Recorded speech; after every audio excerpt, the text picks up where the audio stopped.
let's see how they play this out. Prexiva is in the turtle pit. Raging Sandstorm Flicker lands on Annabelle, but he still gets the turtle in time. Prexiva gonna be able to heal back out. RWM comes out. JM in the... To take this Lord, or hold on. Conceal comes in. Flicker lands the Raging Sandstorm. Nikki blows up in an instant, and even Veldora stopped by the Blade Surge. Cannot follow up on Outplayed. Misses the Fist Crack, but lands the ultimate. So Outplayed gonna trade himself for the enemy Badang. Now Prexiva trying to buy some space for MP to get out, but Real Woman, if EVOS having the Gatot and the Eve, they're gonna have to figure out ways of splitting them apart. And then this Badang gonna come out as a final pick for EVOS Esports. EVOS Esports is last. They definitely have a lot more tools to play around, but it will come down to execution in the end. As ladies and gentlemen, we're about to jump into the Land of Dawn for the first time today to see who will be able to get a head start to move on into the LCQ. All right, it's gonna be Blacklist International on blue side up against EVOS Esports on the red side. It's gonna be a purple start for MP. Annabelle deciding to stick on to the orange. They're gonna be starting on the same side of the map, and they want to end up towards the gold lane, which I think makes a lot of sense for EVOS Esports. On the other hand, I feel like Blacklist International, I want to see how they want to punish this particular rotation, right? Because inevitably what it's going to come down to is, hey, can we stop Granger from scaling too fast? If we can catch Clawcoon off of his rotation, that would be even more ideal. Yeah, they already will have lane priority in the EXP lane with a Hilda versus Badang, so if they can get lane prio in mid and gold too, it'll be huge for them. MP coming in, gonna miss the stun on the Blade Surge, but Bergziva on top of Tawny, revitalized, gonna be forced out here. Blacklist not able to find the kill they were hoping for. Honestly, this is pretty worth it for Blacklist, right? They've got 2 battle spells for 1 battle spell. Outplayed is currently running the sprint, so it's gonna come back a lot faster compared to the Flicker, especially since Nikki had to use it pretty early on in the lane. It's not going to matter for the upcoming Lord take, but in the meantime, just some good control coming in from Blacklist International. Ooh, MP in some trouble here. Gonna be ganked by 2 members, but able to dash out just in time. Prexiva and Hodge gonna make sure that Tawny cannot chase. Is gonna be forced to recall there. No Punisher so far. Annabelle's presence hasn't been felt just yet. I think he's considering maybe going for an invade at this point because they do have, you lose a lot of that lane pressure that you were hoping for because, again, you know for a fact that EVOS Esports is not just going to leave it alone. Oh, hold on. Ooh, Prexiva in some trouble. Already getting knocked back. And half HP, not level 4 yet. JM Pinkman on top of things, but Annabelle secures the turtle Flicker from the Khalid, and now Hilda being knocked back with the Spear of Alpha. No casualties, but EVOS comes out on top with the objective. Interesting target priority. Annabelle decided to push back JM Pinkman where you could have gone for Prexiva there. Was that the smart? Could have been a better option, but still, Haji gonna get chunked out by the RWM very early on, and with the amount of pressure that they're having, all this just so that Nikki can have a double lane. And right now, I do think that EVOS Esports is in a pretty good position. They already stopped Blacklist from being able to get overly early kills with this Hilda Khalid combo. Prexiva actually behind in EXP because he's been very active on the map in comparison to Tawny, who's been given some time with the lane. And this could actually be bad news for Blacklist if they're not careful, but now we see the first crack right into the AOG on top of Prexiva, and Nikki gonna secure first blood. MP a bit deep there, gonna have to dash out. Blacklist not able to continue. Hey man, it's the way of the fist. The wombo combos are really dangerous for the side of EVOS Esports, and it's actually great that they're abusing the fact that Veldora has a pretty free lane of his own, right? The amount of pressure that he's been providing as soon as he gets that Thunderbelt, JM Pinkman is basically gonna be a free farm bot for him for stacks, right? And the best part, every single time you throw out that fist, it also applies your on hit. So he's gonna get these Thunderbelt stacks for free. Yeah, I talked about this with some of my viewers, in fact, just how well Thunderbelt synergizes with Badang because both his first skill and his ultimate operate off of basic attack modifier. So they're able to get those stacks very quickly. And right now, EVOS Esports commanding a pretty comfortable lead. 1K in 4 minutes is nothing to scoff at, especially when we've already mentioned that Blacklist is the team that needs to make things happen a little earlier. Yep. I mean, Prexiva, he tried his best, right? The most that he got was 2 battle spells out of EVOS Esports' bot side of the map. And now, with JM Pinkman going to be finding his own Thunderbelt timing, let's see how this is going to play out. Next turtle on the top side of the map. Annabelle already on it. Perxiva trying to poke him out, but Veldora is there. AOG comes in, doesn't get the knockup, but MP comes in, steals the turtle with the retry timing. JM gonna be abandoned a little bit. RWM comes out to stop him from escaping, but Blacklist are actually able to escort all 5 members out. Surprising that EVOS didn't at least punish them, right? I mean, Perxiva was able to flicker out of the way. Same goes for JM Pinkman as well. But at this point, EVOS, they're going to start paying, trying to get that tax from Blacklist International on the bot side, stealing away jungle camps at the very least, looking to try and set up this dive, but Blacklist International too fast! Blade Surge connects with Tawny right into the Vexana burst, and Haj gonna punish the overextension, picking off the Gatot. Now JM Pinkman on top of Clockun pops the ultimate. The Cyclone Eye gonna allow the Eve to escape just in time, but Blacklist immediately transitions. They want to contest the purple. Veldora's appearance gonna stop them. Nikki in a safe position, but his tower not quite as lucky. 4 members of Blacklist still not able to get it though. Really good stuff coming out from Blacklist International. They know that Perxiva is really fast on that rotate. They know that MP has a lot of mobility, but most importantly, is that Haji is able to just blow up the mid lane, right? Despite everything that's happening, Blacklist International can regroup a lot faster in comparison to EVOS Esports. Yeah, this is a Blacklist International specialty after all. They're very good at these 5-man rotations and engages. Even if their lineup may be a little less good at it compared to EVO's, it's still their comfort play style. They're gonna start rotating as a 4-man, controlling the mid and bot since they know the next turtle is gonna be coming out down here. I'm curious to see where priority is going to go to, right? Because the fact that JM Pinkman was allowed to leave that lane goes to show that Veldora was slightly behind on tempo because of that initial combo that he was having. Wait, hold on. JM Pinkman on top of Nikki. He's able to dash away. Perxiva looking for him as well as Annabelle. A bit too distracted. Outplayed with the dash right in with the heavy crossbow. One last hit. Gonna be able to finish him off in the tier 2. AOG cuts him off though. Right into the path of Veldora. And they're gonna punish. It's a gold lane 1-for-1 trade. MP now on top of the turtle. JM still in the backline. Perxiva providing information, but God. Annabelle actually holding aggro because of Veldora's presence. Clockun gonna be targeted once again. MP gets the turtle, but they lose Eve in exchange. Man, Blacklist International playing like a black mamba here, trying to make sure that they are slithering and finding interesting ways to pinch EVOS Esports. Clockwood, you can't tell him that he wasn't out of position, right? They saw where exactly Mr. Pinkman was, creeping around along the right side through Tribrush, but you could see that Haji was taking full advantage of the scenario, right? He has to make Clockwood choose. Are you going to deal with the wave, or are you going to help out with this turtle? Either or, it's between a rock and a hard place. Yeah, it was a very nice layered approach from Blacklist International. In fact, having Perxiva to help out MP while Outplayed and JM Pinkman were in the back line, slowly taking off their DPS members one by one. Veldora gonna cap Perxiva right into the Spear of Alpha. Raging Sandstorm not gonna save him. I'm gonna set up the Death Sonata. Haji picks off in the back line. JM Pinkman now just distracting EVOS to make sure that MP is still able to get his buff, is able to secure it. But the mid tier 1 will fall to EVOS Esports as they continue on the pressure. All right, now this is where the game is going to get really tough for Blacklist International. EVOS Esports, they evened out the gold a little bit, even more, but at this point, once they start moving around as 5, Blacklist International has to use their macro to kind of split them apart. They need to be able to kind of divert the attention of where the main fighting force of EVOS Esports is going to be leaning towards to. As you can see here, right, now they're going with a 4-1 split, understanding that they can't be giving these turrets for free. Blacklist International have already lost their mid-tier 1, but at the same time, at least they're threatening side waves as well until they hit their next item power spike, which is probably when Outplayed gets his 4th item, which will be a little tough, so I'll say until 3rd item coming in from MP. But they're still holding position well. Already forced out a flicker on Clockun as well. EVOS Esports, I actually am a little bit concerned for them. They need to adapt their approach to these team fights, because so far they've been setting up with the fist crack into the AOG combo, but that doesn't leave any frontliners in the back line to help protect Nikki and Clockun from a potential JM Pinkman dive. So their positioning needs to be a little bit safer and maybe a bit more controlled now that Blacklist wants to force them apart from one another. I think that's why Annabelle has been using the Spear of Alpha and really just pointing it towards Mr. Pinkman here. Let's see how they play this out.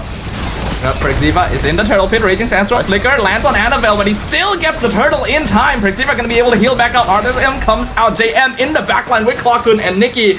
Gonna be eventually picked off by the Sky Piercer. And Evo still keeps everyone alive. Crack going to TP and Flickers picks off Prexiva. MP gonna trade for Tawny in backline, but is not able to chase. He's too low on HP. 2-for-1 trade. Death Sonata just barely whiffs as well. Veldora still looking for him.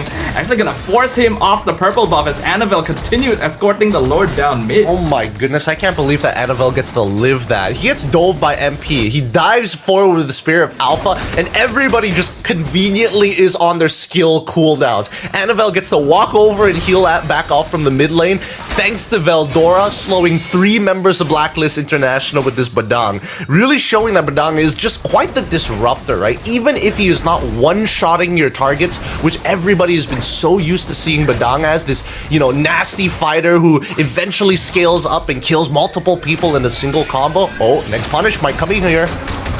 Fizzcrack gonna connect on JM Pinkman. This is a 4-man dive. Nikki secures the killing spree. There's no way Hilda's getting out of that one. Not even gonna try and Flicker. Yeah, I wish we could see the stacks that Veldora has right now in comparison to JM Pinkman. Just out of curiosity of how many Thunderbelt stacks he's got working with him. Oh, Brute Force Breastplate from Veldora too. This guy's feeling himself. Yeah, I like what he's doing. He knows what his responsibilities are. Doesn't really need to output the most damage. The goal is to control your opponent. Secondary front line, I like it. I think Veldora is playing the most efficient Badang we've seen so far this challenge season.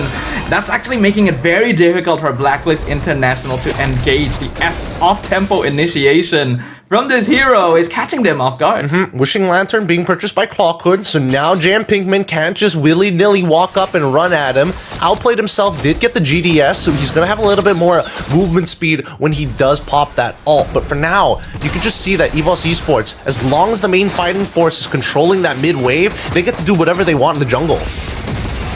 Oh, a beautiful Fizzcrack and the AOG combo, and Hachi and Prexiva just melt in an instant. Mega kill streak for Nikki. JM, you do not want to be there right now as Blacklist. They're not going to be able to stop this push anymore. It's a 3v5. And EVOs are going to get as much as they can with it. They've got to stop disrespecting the Badang. They really do. I mean, if they lose one person, somebody is able to kind of, you know, eat the full combos. That's 2 ults down and maybe they can look for some form of retaliation, right? But at that point, it really just isn't worth it. They've got to make sure that they space out a little better against Veldora here. Now that his flicker is gone, at least they can't guarantee the combo to land. And at the very least, they have that timing to play around here. Oh, JM and outplayed in the mid lane, but Veldora has already scouted them out. No flanking here for Blacklist. Annabelle gonna continue controlling the Lord Pit as Tawny is providing vision. You can see that Blacklist, they're just not able to expand outside of their half of the map. JM Pinkman wants to be in the back line, but EVOS is watching every angle so well. Death Sonata drops down Hodge and he's just gone. Nikki gonna be jumped on by AM, but able to flicker out to safety as now Outplayed chases him down, finishes him off. Annabelle not able to pick up MP. Outplayed still going. Wind of Nature comes out, double kill on Clockhood, but will finally be stopped as Veldora and Tawny jump on top of him, and even Annabelle finally able to finish off MP. Honestly, not too bad, unless they lose another member here, then it would be really, really awful. But considering that Blacklist International has been struggling to get in on these sites, especially to threaten their positions, I think this is one of the better outcomes. They just didn't win the 50-50 on the Lord take, but they're not going to lose too much for this. And both sides actually end up with their Roman EXP alive. Fizzcrack connects, but no damage to follow up on. Eventually, the Lord will crash in mid. Veldora a bit too deep there. Has to flicker out to safety to make sure he's not punished for that. And despite their best efforts, Blacklist not able to stop the Lord from taking their mid inhib. Yeah, they really got to stop. They really got to stop using the sand. I think that Perxiva, he is getting a little confident that he's like, I can basically outlive anything. I'm building full tank, but he's got to remember that Badang naturally is able to kind of punch him out of these states of minds. So he's got to space himself a lot better here. If not, at least trade cooldowns with JM Pinkman a little bit better. But still, regardless, Lord does find the mid inhibitor. That's as much advantage that EVOS Esports is going to take. Not too big of a deal for Blacklist International, because at the end of the day, if you are going for a Lord take, you still need to push out that mid wave naturally, and it's a lot more manageable compared to the side waves. Yeah, that is true, but with one inhibitor down, Blacklist is gonna have a much tougher time actually having control of the map. We are 14.5 minutes in, EVOS Esports holding a clear goal lead, and the heroes on Blacklist side are really gonna start dropping off in terms of scaling. You can just see how easily JM is being melted down by Nicky, and he hasn't even reached his power spike just yet. I think the timing is really closing down for Blacklist. Yeah, it really is. It really is.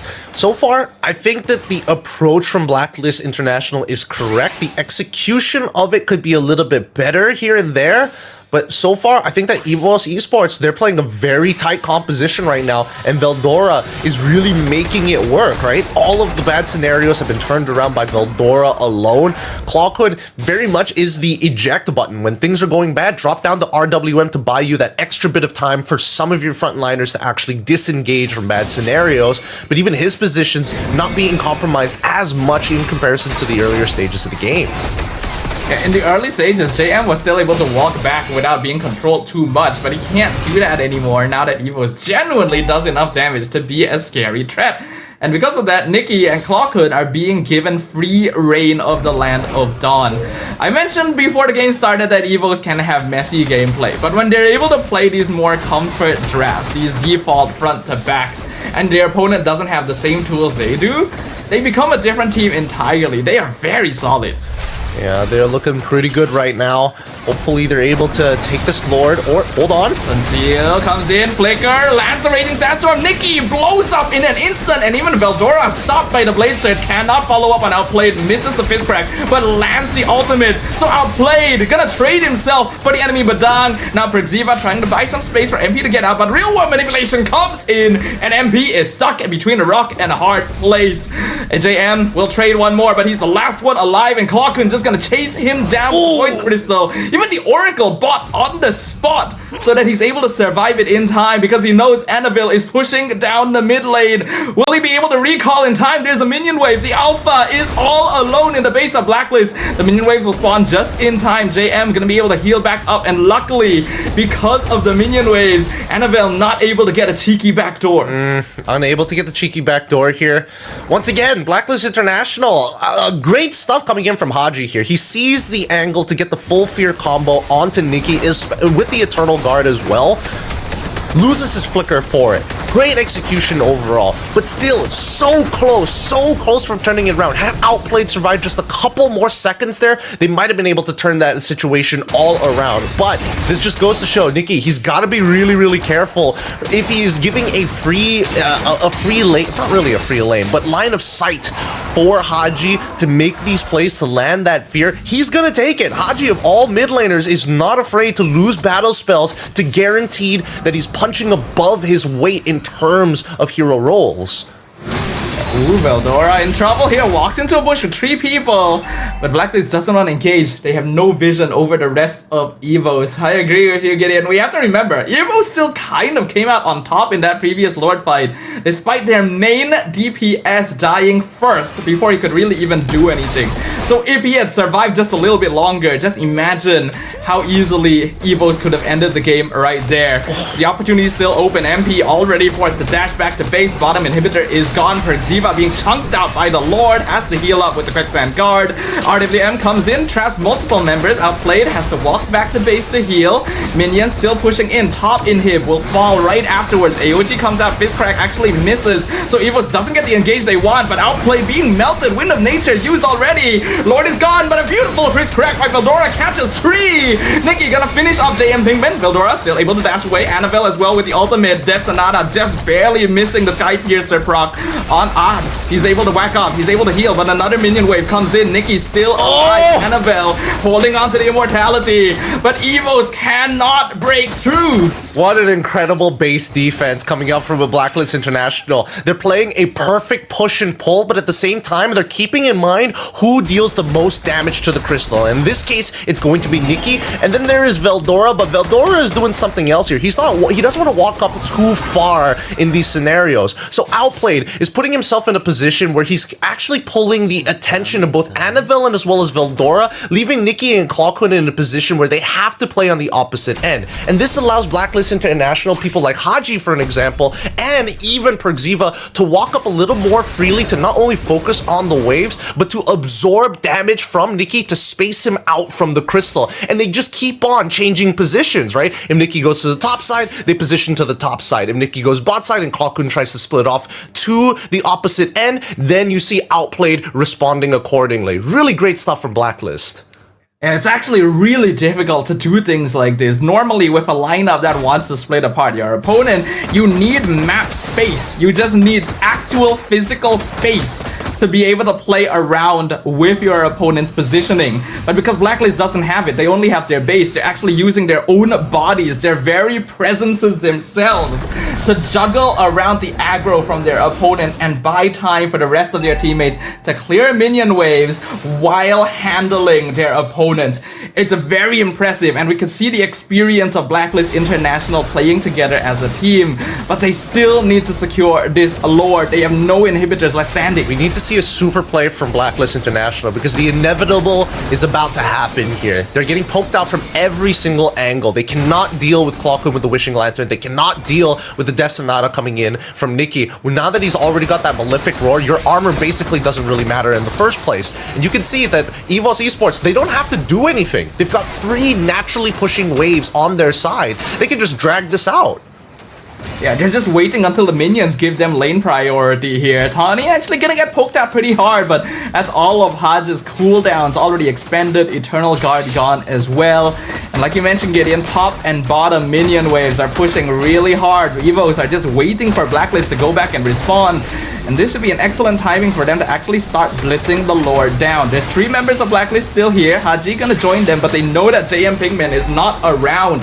Lord at 20%, Tawny making their way back. Death Sonata poking Perxiva out. Veldora gonna get bursted, but AOG lands on top of MP. He cannot get close. Annabelle secures the Lord, and now Tawny just buying space and time. Winter Crown comes out, revitalized, keeping him alive. Eternal Guard gonna miss entirely. Annabelle a bit too far forward, but RWM forces the flicker from JM Pinkman, and Haji barely surviving the Death Sonata once again. Somehow no casualties, but EVOs got their Lord. Oh, wait, hold on. The casualty might just come through. No, Tawny! He's still alive! Jim Pinkman, he tried his best, and now he might just end up dying for it here. Perxiva's got to block some shots. Thank God he covers that ground. Good choices coming in from Blacklist International, but now the inevitable is here, and the Lord is going to end this game. Blacklist, they've whittled it down to 70%, but the rest of EVOs have come back in.